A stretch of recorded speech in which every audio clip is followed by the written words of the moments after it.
교우 여러분, 저는 3년 7개월차 담임 목사입니다. 실제 코로나 팬데믹 2, 3년을 빼면 겨우 1년이요 초보 담임 목사 불과합니다. 초보 담임 목사의 단점이라 한다면 모든 사역이 다 처음 해보기에 미숙함이 많습니다. 그럼에도 불구하고 또 장점도 있더군요. 처음 사역하다 보니까 두려움이 생기니까 기도하게 되는 장점이 있습니다. 저는 기도가 많이 성장했습니다. 초보 목사로서 또 유익한 것이 있습니다. 그것은 모든 사역마다 본질적인 질문을 제가 던지게 돼요. 안 해봤으니까요. 주님, 이거는 왜 해야 되죠? 또 이거는 왜 해야 되죠? 모르니까 본질적인 질문을 하게 되는데 그게 저에게 유익이 되고 있습니다. 이번 특별 새벽 기도에도 마찬가지예요. 제가 이렇게 질문해 봤습니다. 저 자신에게 또 주님께, 주님, 특별 새벽 기도에 왜 해야 되죠? 자, 여러분에게 한번 물어볼게요. 성도 여러분, 특별 새벽 기도에 왜 해야 됩니까? 그동안 왜 하셨어요? 많이 참여해 보셨잖아요. 저는 이 근본적인 질문을 던져봅니다. 그런데 제 안에 뾰족한 답이 없다는 걸 발견했고 후에 특별 새벽 기도를 잘 하시는 제 지인 선배 목사님들하고 통화를 시도했습니다. 목사님, 그 교회는 특세 왜 해요? 그때 한 목사님, D 목사님 저한테 이게 말했습니다. 이 목사, 특세 꼭 해. 특세하면 교회 부흥해. 그러면서 부흥되는, 특세에서 부흥된 교회를 막 나열하기 시작하는데요. 제가 원하는 답이 아니었습니다. 또 한 목사님 전화했습니다. 목사님, 특세 정말 힘든데 그 교회가 어떻게 이렇게 열심히 잘해요? 힘든 걸 왜 하세요? 그러자 그 목사님 저에게 말했습니다. 모르는 소리, 특세 꼭 해야 돼. 연초에 특세로 성도들 기강을 잡아야 해.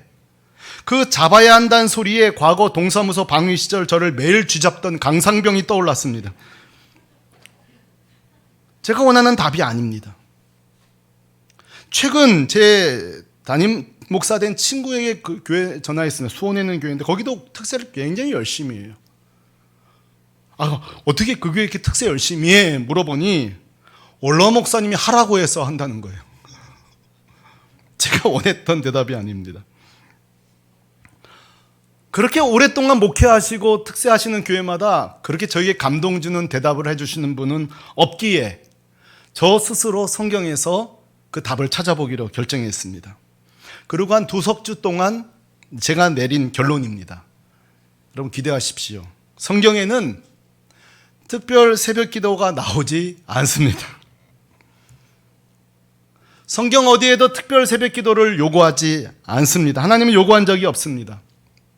성경 어디를 봐도 특별 새벽 기도가 부흥의 조건이라고 말하는 곳이 없었습니다. 성경 어디에도 특세를 통해 성도를 쥐잡듯 잡으라고 하는 말도 없었습니다. 역시 없었습니다. 따라서 성도 여러분, 특별 새벽 기도에는 성경적 당위성이 없습니다. 이렇게 얼굴이 밝아지는 표정을 오랜만에 봅니다, 여러분. 특세는 성경에 나오지 않습니다. 그렇지만 제 연구가 아주 소득이 없었던 것만은 아닙니다. 왜냐하면 한 가지 제가 중요한 사실을 하나는 발견했으니까요. 그것은 뭔가 하면은 성경에 특별 새벽 기도를 하라는 요청은 나온 적은 없으나 하나님께서 특별한 목적을 위해 성도를 모으시는 장면은 있었습니다. 다시 한번요. 성경 안에 특별 새벽 기도에는 나오지 않지만 뭔가 어떤 하나님이 중요한 목적을 위해서 성도들을 소집하는 것들은 있다는 것은 제가 발견했습니다. 그것도 아주 많이요. 구약과 신약에 하나님이 야들아 좀 모여봐라 하고 집합, 소집하는 거 말입니다. 오늘 본문이 바로 그 대표적인 말씀이에요. 이 출애굽기 19장에 보면 하나님이 모세를 통해 집합합니다. 모여라. 그런데 말이죠, 10절을 보면은 조금 까다로운 요구 조건을 가지고 모이라고 하는데요. 자, 우리 자매님들 한번 읽어와 주실래요? 준비되셨어요? 시작. 모세에게 이르시되 너는 백성이로 가서 오늘과 내일 그들을 성결하게 하며 그들에게 옷을 빨게 하고. 그냥 모이라고 하면 좋을 텐데 조건이 있어요. 15절 우리 형제들이 한번 읽어봐 주실래요? 시작.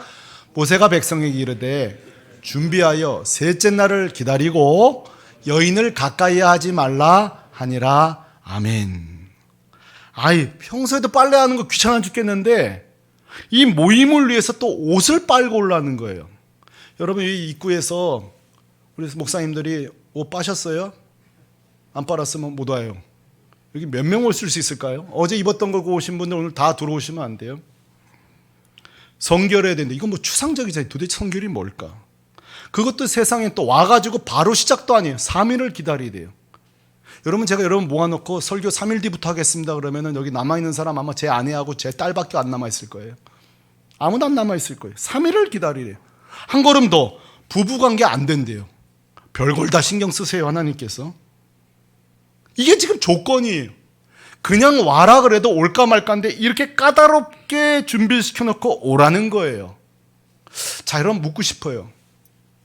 제가 그랬잖아요. 종종 하나님이 특별하게 집합을 건다고요. 왜 집합을 걸었을까요? 왜 소집했을까요? 이 답을 우리가 알려면 이 모이라고 한 시점을 보면은 우리가 힌트를 얻을 수 있어요. 자, 지금 하나님께서 이스라엘 백성 보고 모여라 한 시점이 언제인지 아세요? 오늘 1자 났습니다만 1절에 등장해요. 1절 말씀이에요. 다 같이 시작. 이스라엘 자손이 애굽 땅을 떠난 지 3개월이 되던 날 그들이 시내 광야에서 이르니라. 아멘. 자, 출애굽한 지 몇 개월? 3개월. 지금 특별 소집 시점이 언제냐 하면 출애굽하고 3개월이 지난 시점이에요. 이 3개월. 자, 여러분 잘 좀 상상력을 발휘해 보세요. 이 출애굽이 보통 출애굽이 아니잖아요. 홍해도 건넜죠. 열재앙도 경험했죠. 지금 1중, 2중, 3중, 4중 겹겹으로 하나님의 놀라운 기적과 표적과 체험을 하고 지금 출애굽한 거 아니에요? 그리고 이제 3개월이 지났다는 거예요. 자, 보세요. 출애굽했어요. 놀라운 은혜를 경험했으면 이 3개월도 하나님만 찬양하고 하나님만 높이고 하나님과 영광 돌릴 것 같죠? 아니요. 완전히 변질돼 버렸어요. 하나하나 살펴보십시다. 오늘 지금 19장 읽었잖아요. 그 앞에부터 보죠. 출애굽 15장 24절. 이 찬양이 어떻게 바뀌었는지 다 같이 시작. 백성이 모세에게 원망하여 이르되 우리가 무엇을 마실까 하매. 그 온 기적을 보고도 물 한 컵 때문에 지금 물 한 모금 때문에 원망하고 있어요. 한 장만 넘겨보실래요? 16장 3절. 형제들 시작. 우리가 애굽 땅에서 고기 가마 곁에 앉아있던 때와 떡을 배불리 먹던 때에 여호와의 손에 죽었다라면 좋았을 것을. 이 반찬 투정이 이제 여기가 원조예요. 여기서부터 시작된 거예요. 벌써 3개월 만에 불평의 시간이 다가왔어요. 시작됐어요. 불편의 시간이 시작됐어요. 그리고 결국 어떻게 바뀐지 아세요? 17장 7절. 여기까지 가면 안 되는 거예요. 지금 이스라엘 백성들이 해도 너무해요. 제가 읽어볼게요. 그들이 여호와를 뭐하여? 시험하여 이르기를. 이 말을 하면 안 되거든요.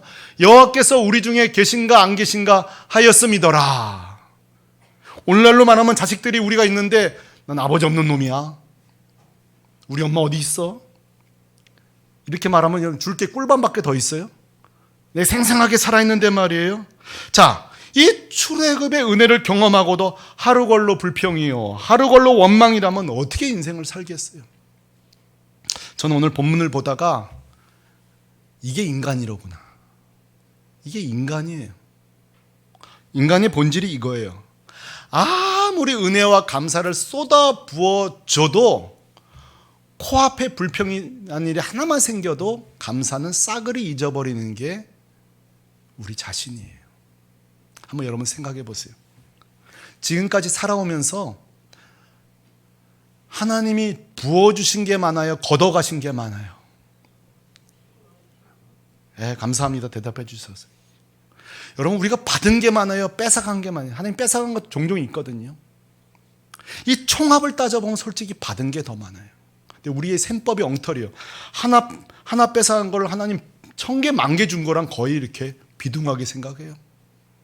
뺏어간 건 4-5개밖에, 주신 거는 1000만 은혜를 주셨는데도요, 우리는 불평뿐이에요. 우리는 불만뿐이에요. 자녀들도 마찬가지예요. 저도 그래요. 저도 저 부모님이 저에게 주신 사랑이 참 많은데요, 참 섭섭한 이야기 참 많이 했어요. 사랑하는 성도 여러분, 저처럼 후회하지 마세요. 저는 이제 부모님 안 계시다 보니까 너무너무 후회가 돼요. 내가 우리 아버지한테 얼마나 더 감사하면 좋았을 텐데. 우리 어머니에게 내가 감사하다는 말 한 번 하지 못해요. 저는 4학년 때 어머니가 돌아가시니까 감사하다는 말 거의 못했어요. 불평불만만 했죠. 그게 제 한이에요. 성도 여러분, 사람이 철든다는 거, 영적으로 철든다는 거는요, 영적 수학을 잘하는 거예요. 하나님이 주신 은혜는 은혜대로 감사할 줄 아는 거예요. 할렐루야. 여러분, 엉터리 셈법자 되어 있지 않기를 바라요. 자, 이게 바로 지난 3개월 동안의 이스라엘의 형편이에요. 자, 이걸 한번 하나님 입장에 생각해 보세요. 우리 하나님 그러셨을 거 아니에요? 아이고, 지긋지긋하다. 아이고, 지긋지긋하다. 내가 저러려고 구원했나? 저렇게 이 불평쟁이들 제가 저러려고 구원했나? 저러려고 은혜를 줬나? 하나님 그러지 않으시겠어요? 자, 그런데요, 여기서부터 이제 은혜인 거예요. 이렇게 엉터리 방터리 신앙생활하고 있는 이스라엘 백성들을 오늘 하나님이 19장에 또 부르세요. 왜 부르는지 아세요? 이 부른 다음에 십계명을 주시고, 십계명이 뭐예요? 너희들이 엉터리 방터리지만 우리 또다시 계약을 좀 맺자. 다시 좀 시작해보자. 좀 제대로 좀 자녀로 살아도록 내가 다시 기회를 주마. 여러분, 오늘 왜 부르신 이 특별을 소집하셨는가 하니 다시 그들에게 기회를 주시려고, 다시 그들에게 내 자녀답게 좀 살 수 있도록 용기를 주시려고 부르신 거예요. 성도 여러분, 이게 바로 우리 하나님이세요. 성경 보면요, 성경은 사실 딱 두 가지 문장으로 족해요. 인간은 늘 불성실했다, 하나님은 늘 신실하셨다. 맞아요, 틀려요? 우리 인생도 마찬가지예요. 항상 우리는 하나님께 불충이었어요. 하나님 늘 신실하셨죠. 오늘 이 하나님이 이 엉터림에도 불구하고 또 불러주시는 거예요. 또 다시 만나주시는 거예요. 또 다시 새로운 기회를 주시는 거예요. 성도 여러분, 우리는 너무너무 하나님의 은혜를 당연하게 여겨요. 자, 우린 지금 2023년도를 살아갑니다. 오늘 일부 예배 때에 한 대표 기도한 집사님께서 이렇게 대표 기도하셨어요. 주님, 우리에게 2023년도를 허락해 주셔서 감사합니다. 저는 기도를 하실 때 이 문장이 제 머리에 딱 들어왔어요. 여러분, 이 표현은요, 아무나 할 수 없는 거예요. 자, 2023년도 그냥 온 겁니까? 허락하신 겁니까? 여러분 대답해 보세요. 여러분, 2023년도를 그냥 우리에게 온 겁니까? 허락하신 겁니까? 잘 생각해 보세요. 2022년도를 만약에 하나님 우리에게 저울로 한번 달아보신다고 쳐봅시다. 이쪽은 감사 저울, 이쪽 불평 저울. 어디냐 높으냐에 따라, 그렇죠? 저울이 되겠죠. 제 인생을 한번 달아보면 이렇게 될 거예요. 불평 저울이 이렇게. 그럼 주님이 이러셨을 거예요. 아이고, 정철아, 너는 새해 없다. 새해 줘봐야 뭐하냐, 또 엉터리를 살 건데. 사실 주님은 저에게 새해 주실 필요가 없어요. 또 지 마음대로 살 건데. 근데요, 저는 지금 2023년도를 살아갑니다. 묻겠습니다. 저에게 2023년도가 당연한 겁니까? 당연한 거, 여러분에게 2023년도가 당연한 겁니까? 아니요. 허락하신 거예요. 우리에게 주신 거예요. 마치 오늘 19장에 이스라엘 백성들을 불러놓고 내가 너희들에게 다시 기회를 주마. 성도 여러분, 우리에게 주신 이 새해 당연하게 여기지 않기를 바랍니다. 하나님이 허락하신 줄로 믿습니다. 여러분, 우리의 구원도 마찬가지예요. 자, 여러분, 우리의 구원이 당연합니까? 우리 구원이 당연합니까? 천만에 우리 구원이 당연하게 여기지 마세요. 저와 여러분에게 당연한 건 뭔지 아세요? 멸망이에요. 우리가 죄인이잖아요. 우리는 죄 가운데 살다가 우리에게 당연한 건 멸망이에요. 지옥 형벌이에요. 그래요, 안 그래요? 그러나 여러분, 우리에게 기회를 주신 게 구원이에요. 하나밖에 없는 예수 그리스도를 우리에게 보내주셨어요. 아멘.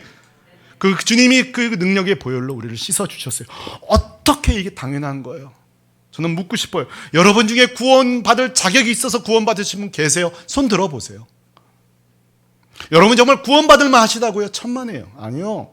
우리에게 멸망이 당연한 거예요. 한번 따라 하십시다. 구원을 당연히 여기지 맙시다. 여러분, 구원을 당연히 여기시면 안 돼요. 하나님 은혜예요. 자, 오늘 19장. 오늘 하나님이 특별하게 소집한 목적이 뭐예요? 새로운 기회를, 새로운 좀 언약을 맺어보자고. 저는 그래서 여러분께 제안하고 싶어요. 내일부터 특별 새벽 기도회가 시작됐는데요. 우리도 지금 막 정신 못 차리다가 그냥 2023년도가 그냥 주어졌어요. 이걸 주어졌다고 생각하지 말고 허락하셨다고 생각하시고 한번 이 6일 동안 언약을 체결하시길 바랍니다. 하나님, 내가 이렇게 다시 시작해 보겠습니다. 우리 가정을 이렇게 시작해 보겠습니다. 이 19장 이후에 10가지 10계명을 정하거든요. 저도 그래서 여러분 순서지 제일 뒤에 보시면 9가지 소망을 적으라고 해봤어요. 하나님, 올해 어떤 복을 주세요. 이게 아니라 여러분 편에서 언약을 맺어보세요. 하나님, 우리 교회가 이렇게 되기를 소망합니다. 우리 가정이 이렇게 되기를 소망합니다. 제 자신이 이렇게 되기를 소망합니다. 여러분도 새로운 결단으로 한번 여러분께서 새로운 언약을 체결해 보시라는 거예요. 19장에서 저는 그걸 발견했습니다. 자, 여기 보니까 출애굽기 33장으로 불쩍 뛰어가 보니까 거기도 또 한 번 하나님이 또 모여라 하는 소집이 등장하더군요. 그 상황을 보니까 또 금송아지 대형 사고를 쳤을 때예요. 모세가 시내산에서 40일 불철주야로 십계명을 받고 있을 동안 밑에서는 금송아지를 만든 거예요. 자, 정말 하나님 입장에서는요 이랬을 거예요. 정말 대책이 없구나 얘들은. 그래놓고요, 근데 하나님은 또 이들을 집합시키시고 또다시 기회를 주세요. 33장 5절입니다. 이렇게 주님 말씀하세요. 우리 다 같이 시작. 너희는 장신구를 떼어내라. 그리하면 내가 너에게 어떻게 할 것인지를 정해놓겠노라 하셨습니다. 여기도 마찬가지예요. 또 하나님이 찾아오시는데 이번에는 단순히 새로운 기회가 아니라 철저한 회개를 촉구하시는 거예요. 두 번째는 회개의 촉구예요. 아하, 그렇구나. 하나님 우리에게 특별한 회개를 요구하시기에 우리를 모으시는구나. 사무엘상 7장으로 넘어가 보니까 거기에 사무엘이 미스바로 또 백성들을 모으는 장면이 나와요. 이때도 보니까 다 예배드리고 교회 나오기 때문에 다 신앙생활 잘하는 줄 알았어요. 근데 알고 보니까 몰래 또 우상 숭배를 하고 있는 걸 발견하게 됩니다. 그리고 다시 또 회개를 촉구하면서 그들을 부르는데요, 사무엘상 7장 3절 말씀이에요. 다 같이 시작.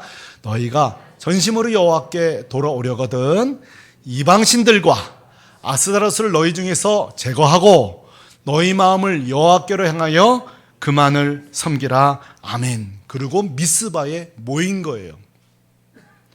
자, 두 번째로 하나님이 우리를 특별하게 소집하는 목적이 뭐예요? 우리 회개를 촉구하시는 거예요. 회개를 촉구하시는 거예요. 이 밖에도 에스라서에, 느헤미서에 하나님이 계속 소집할 때마다 회개를 촉구하세요. 우리나라 한국 교회사에 가장 영광스럽고 가장 우리가 사모해야 될 시기가 있다면 1907년 평양 대부흥 각성 집회라고 여러분 들어보셨을 거예요. 이 평양 대부흥 몇 개의 선교사님 교회들이 합심하여 모여서 말씀 사경회로 출발하였어요. 자, 원래 선교사님들의 목적은 백성들이, 성도들이 집중적으로 한 말씀을 가르치자고 시작을 한 거예요. 그런데 선교사님들의 의도와는 전혀 다른 방향으로 집회가 흘러갔어요. 그것은 뭔가 하면 말씀 집회로 시작했는데 결론은 회개 집회로 끝나게 됩니다.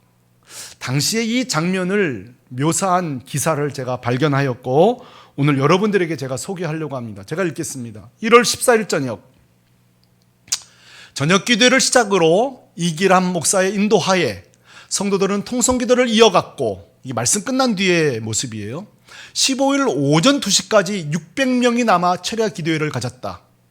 이날 길선주 장로는 1906년 세상 떠난 친구가 당시 자신의 재산을 정리해달라고 맡긴 100달러의 거금을 횡령한 죄를 600명이 넘는 회중 앞에서 고백하며 회개의 포문을 열자, 뒤이어 청일전쟁 당시 자기 아이를 죽인 여성, 불치병에 걸린 아내를 저주한 남성, 첩을 2명이나 두고 가정을 외면했던 형제 남성, 선교사의 돈을 14전이나 훔친 여성 등이 자신의 죄를 고백하였다. 저것은 내면으로 한 고백이 아니라 한 사람씩 한 사람씩 앞으로 나와서 자신의 죄를 고백한 거예요. 여러분, 이것은 성령의 놀라운 역사예요. 이것은 성경의 전통에 맞는 거예요. 당시 그 상황을 목격했던 한 여선 교사의 증언을 소개하려고 합니다. 그는 이렇게 말합니다. 마치 감옥의 지붕을 여는 것과 같다. 뭐의 지붕이요? 감옥의 지붕을. 그 터져나오는 회개. 살인, 강간 등 상상할 수도 없는 엄청난 죄가 고백되었다. 여러분, 우리의 생각과 다르게 놀라운 죄를 고백하게 된 거예요. 자, 말씀 사경회로 준비했는데 회개 사경회가 되었어요. 저는 이것을 우리 이번 특별 새벽 기도에 적용합니다. 저는 그런 체험들이 많아요. 청년들, 우리 젊은이들 집회가 끝난 뒤에 저를 찾아와서 굳이 말하지 않아도 될 자신들의 죄를 고백하는 것들을 많이 들었습니다.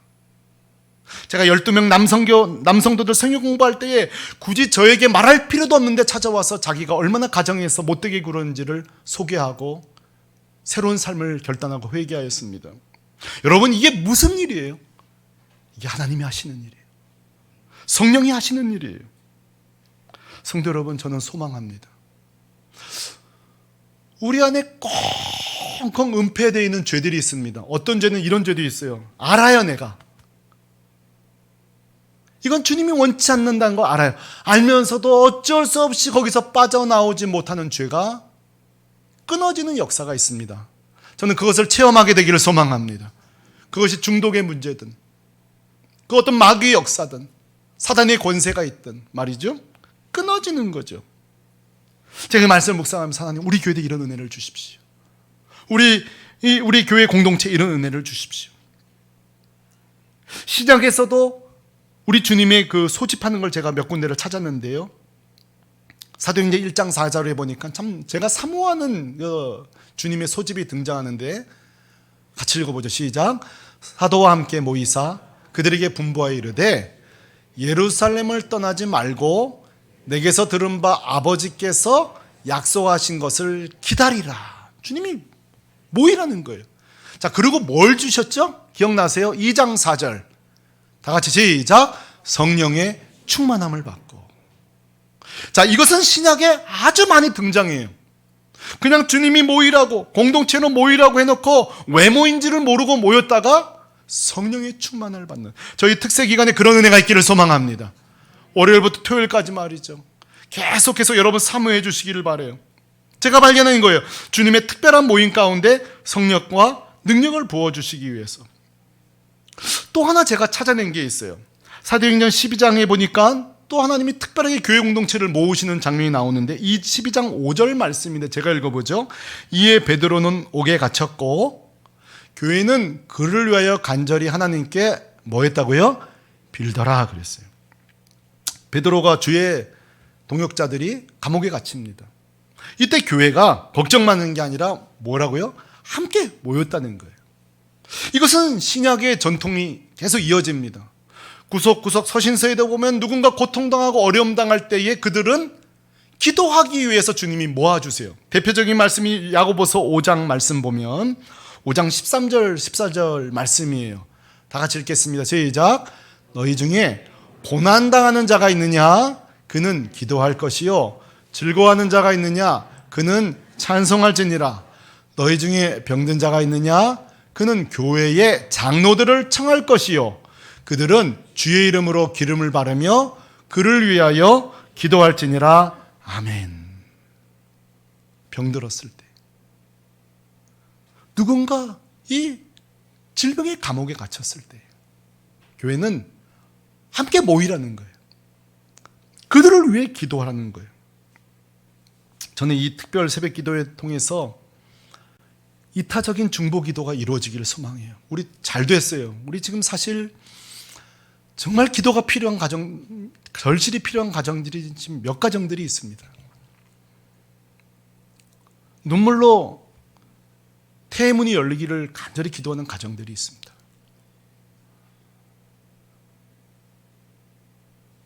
죽음의 사선에서 헤매고 있는 가정이 있습니다. 또 우리 자신들도 마찬가지고, 우리 다 예비 암 환자들 아니에요. 사실 우리 다 예비 환자들 아니에요. 우리가 그들을 위해 기도해야 돼요.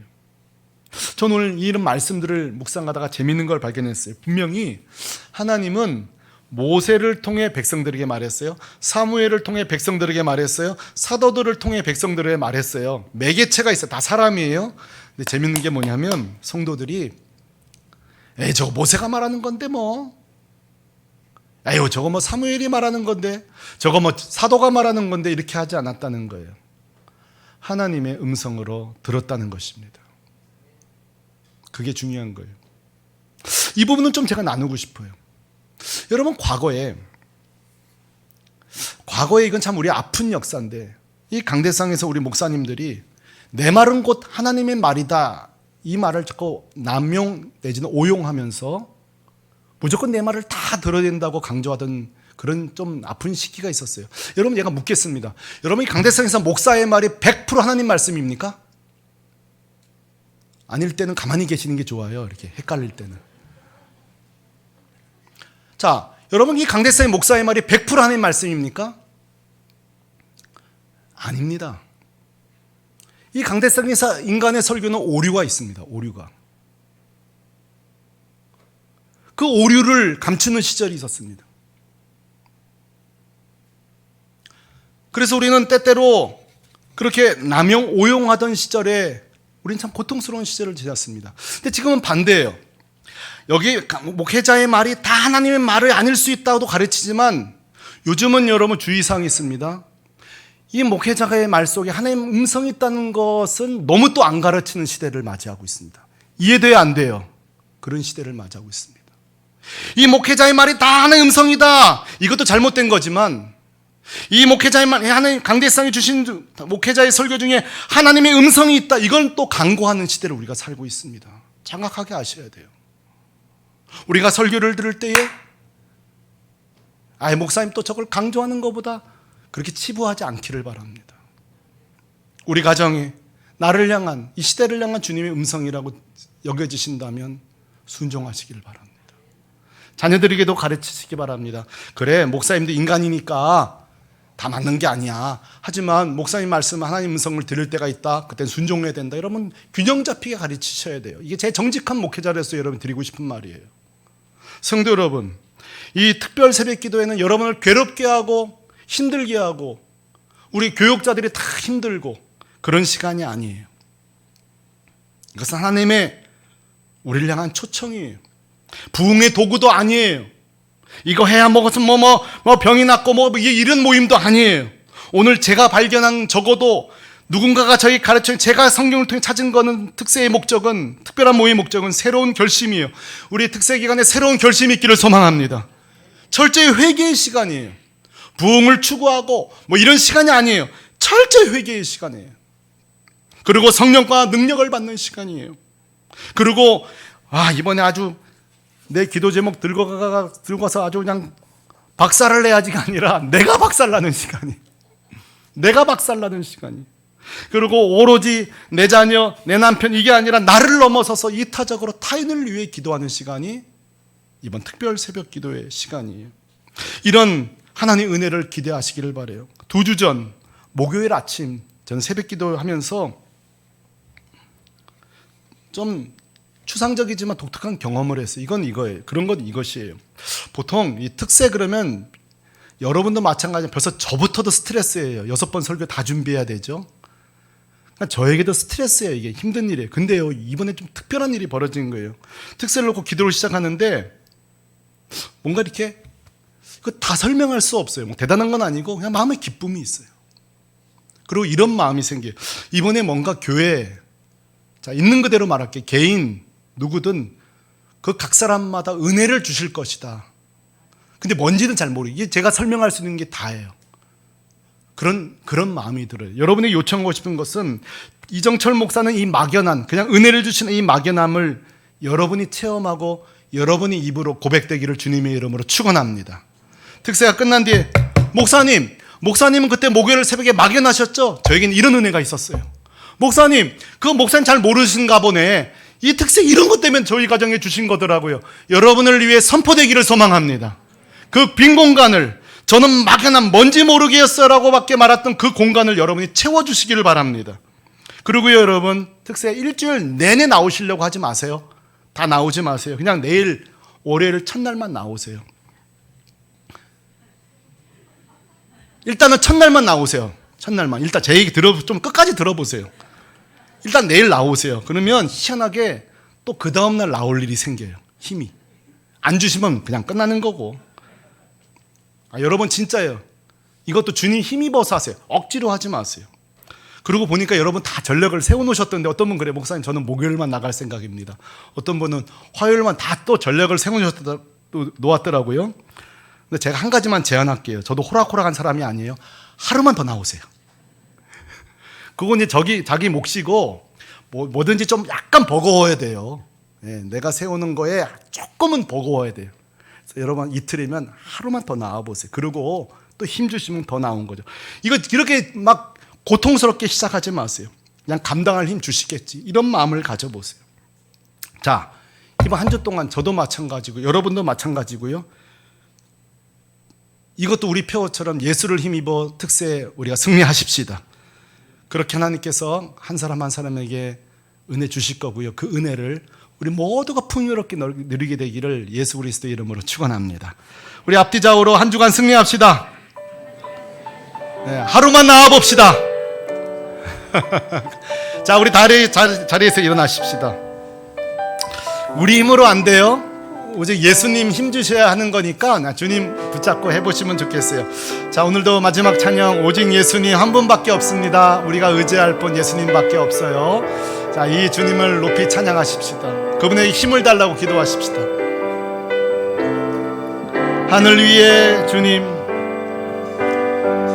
하늘 위에 주님 한 분밖에는 그 누구도 사모할 자 없다네. 이 땅 위에 주님 한 분밖에는 그 누구도 의지할 자 없다네. 아멘. 오직 예수님, 오직 예수님, 예수님만이 나의 주, 또 나의 하나님 아들입니다. 주의 영광 위하여 내게 있는 모든 오직 예수님. 아멘. 오직 예수님, 오직 예수님, 예수님만이 나의 주, 또 나의 하나님 찬양합니다. 나를 구원하시려 위대한 일 행하신 주. 성도 여러분, 다 같이 한번 기도하겠습니다. 어떤 분 그래요, 목사님 제가 10년 만에 특세를 한번 해봅니다. 어떤 분은 5년 만에, 어떤 분은 평생에 처음 특세 해본다고 하는데요. 글쎄 왜 우리 교회에 이렇게 특세를 허락하셨을까요? 잘 모르겠어요. 하나님만 아십니다. 한 주간 저 좀 힘 좀 주세요. 우리 가정 지켜주세요. 환경 지켜주세요. 되게 피곤할 텐데 또 주님 주신 힘 있으면 우리가 하는 거죠. 한 주간 감당할 힘 주세요. 건강 주세요. 오고 갈 때 안전 주세요. 뭔지 모르지만 각 사람 위에 은혜를 주세요. 같이 한번 기도하겠습니다. 하나님 아버지 감사